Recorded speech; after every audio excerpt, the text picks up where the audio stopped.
Ассаламу алейкум, Алаштың оқырмандары. Так, біз бүгін тағы бір запчастьімізді отработка жасап үлгердік. Карго әкеліп тастадық, себебі карго бүгін ұшады.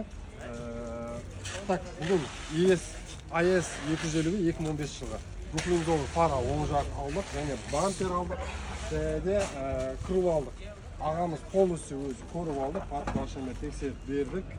Ағамызға ұнады. Бұл таразға баса келетін болады. Және де Хайландердің боковой терезесі оң жақта 2021 жылғы. Ағамыз Ақтау қаласынан тапсырыс берді. Сендеріңізге үлкен рахмет. Бүгін каргоға сіздердің рұқсаттарыңызбен жеткізіп үлгердік. Бүгін каргомен ұшатын болады. Құдай қаласа келесі аптаның басында өз заттарыңызды, автобөлшектеріңізді ала аласыздар. Сендеріңізге үлкен рахмет. Сіздермен бірге Алаш Экспорт және Алаш Партс.